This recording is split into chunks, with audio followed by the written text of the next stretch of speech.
Hey folks, Moses Woodson here from High Desert Homestead.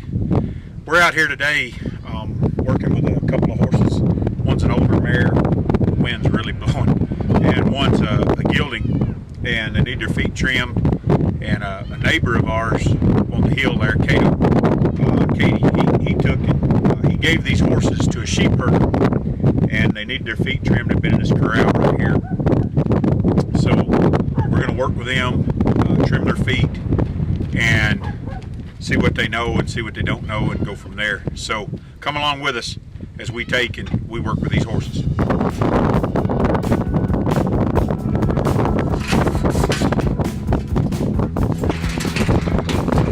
Wired up.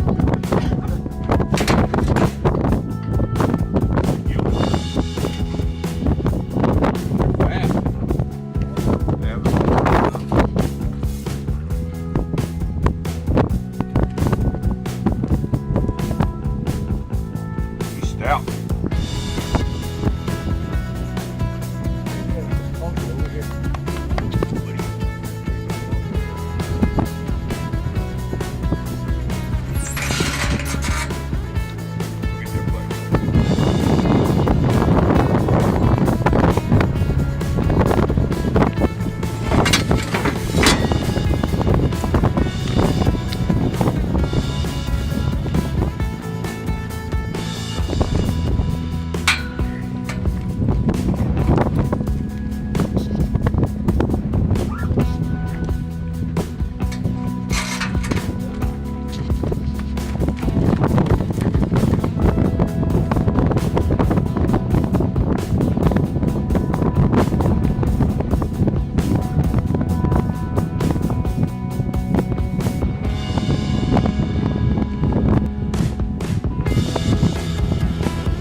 Bracey on this side. So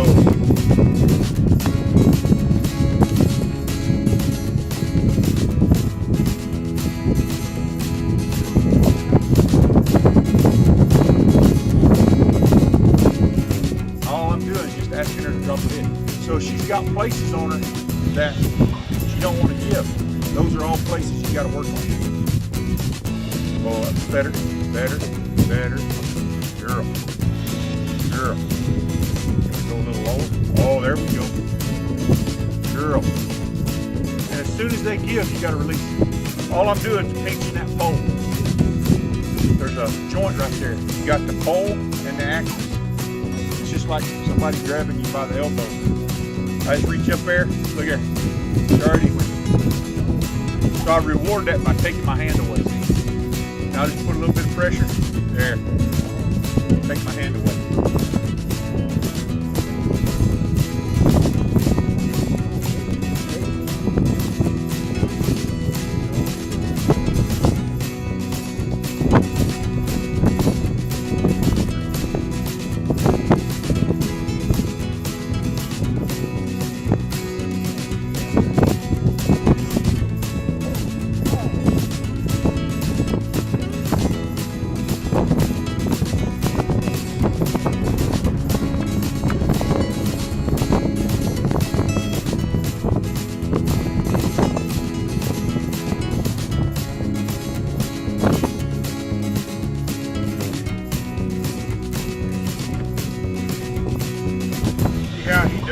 does something, I just keep, if I can do it safely, and I don't think I'm pushing him too much, I'll just keep doing it. See, he wants to throw his head. He got kind of braced up there, I can rear up, but I got a little bit more control with his halter. And I'm standing right here where I can get out of the way. If he rears up, I can jump back.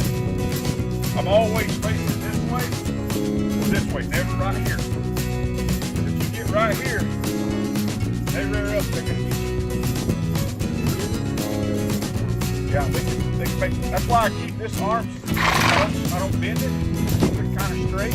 That way if he bumps into me, he'll push me back. And I've learned over here, if the horse comes into me, I lock up. Not because I'm trying to stop the horse, but to have them just push them off of me. It's still gonna hurt, but they're not banging into my head, knocking my brain down.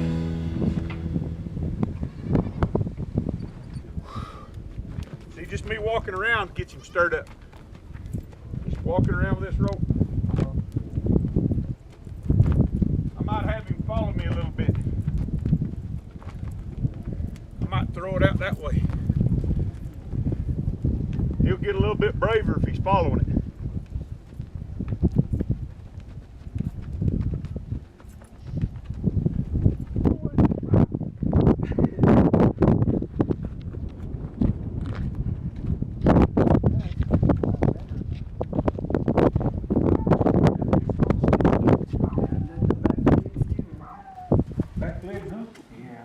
So some dogs were chasing this little one, some wild dogs, and they bit it on the nose, bit it on the head. See, look. Yeah, it's nursing, huh? Mm-hmm. You feeding it milk replacer? Mm-hmm. Don't feed it too much. Too much. Kind of cut it in half. Oh, Don't okay. give it a whole lot. It's already scoured real bad. Oh, okay. Give it a cut your like you would do for a lamb or a calf. Mm-hmm. Do about half. Half? Oh, Yeah, okay. and then if she looks like she's getting weak, Uh-huh. then you can take and add a little sugar to it. Oh, okay. Right now, I would cut it down a little bit because she's already got the scours a little bit. They can scour themselves to death. So. Oh, okay. So if they feel like a little bit weak, you add a little bit of sugar? A little bit of sugar to it. That'll help. Obviously, they had colostrum.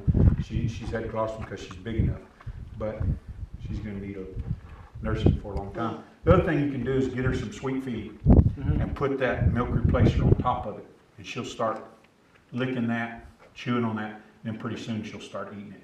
Oh. And then the bazet, Uh-huh. the flakes, the leaves of the hay, put that in there, just the bazet, put it in there, and she'll put a little bit of that calf replacer on there, milk replacer, and then she'll start eating it. Just leave it for in here. Okay. So. And it's a stud horse, you said? Yeah. For now. Yeah, a little stud horse. Yeah. He's gonna be pretty line back.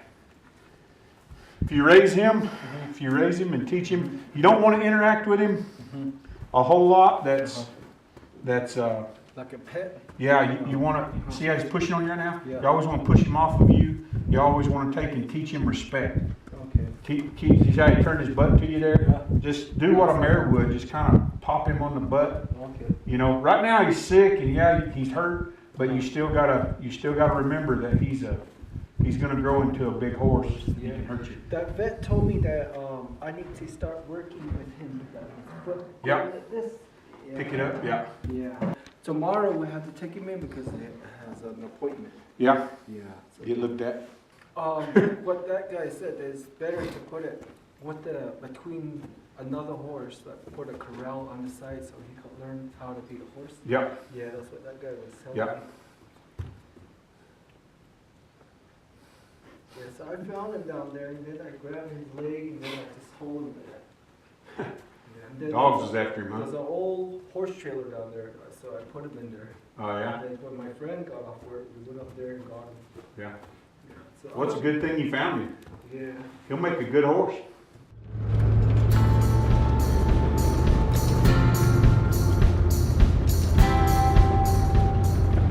Hey folks, so we worked with the horses and trimmed their feet, and some of it we didn't get on camera because Anna had to help me hold the horses. Worked with them. They didn't have a saddle that would fit the mare. They had a little bitty old tree little old fork on tree there on saddle, and it just wouldn't fit the mare. And I told him best thing he can do is find a saddle that actually fits the mare. Now she's a 15-year-old mare, so she's been rode, but I'd say she's pretty spunky, and she was a little bit stubborn and kind of wanted her way. Now the young horse, he was just scared. And if I say young, he was a 7-year-old, and you could tell they're big horses, and they hadn't really taught him anything, so he was kind of scared. And I would prefer a scared horse over one that's been handled a whole lot, just to be honest with you. So we worked with them. You seen the little baby colt.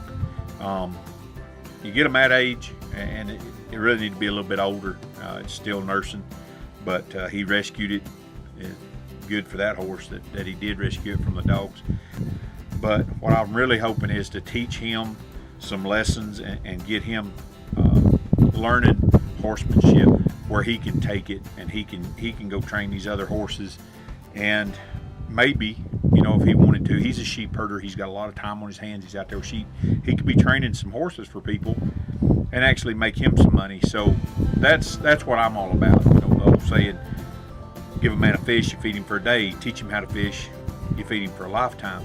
So that's kind of what my goal is, and kind of what my heart is to help him. His name is Davis. He's a young man, and that's what he does out there. He herds sheep, protects sheep, and he's got a really kind heart. You can tell that by the way he handled the little colt. And so I'm really hoping that he'll go with the lessons instead of me just training the horse. I can train the horse, but what he'll learn in working with these different horses and the experience that he'll get is it's invaluable for him, because not only can he ride his own horses, then he can start riding horses for other people. And anytime I take on a student like that, you know, 4, 5, 6 months down the road, if he needs help, all he's got to do is call me, and I'll come help him out with the horse. So that's where my heart's at, and that's really what I'm hoping he do. So thank y'all for joining us. I hope you enjoyed it. Remember to like and subscribe, and if you like it, share it. Share it with your friends on social media. Make sure you go out and check out our ECWID page. You can also go to our Facebook page on High Desert Homestead and just click the Shop Now button if you need an electric fence charger. We have those. We're hoping to bring a few more items online here in the near future. Maybe some crafts and that sort of thing. A lot of you don't know that my wife makes jewelry. She's a jewelry maker, and it's really cool native stuff. Some of it's kind of retro, some of it's kind of contemporary. So she's got across the board, whatever your style is, she can take it and fix it. So thank y'all for joining, and we'll see you down the road.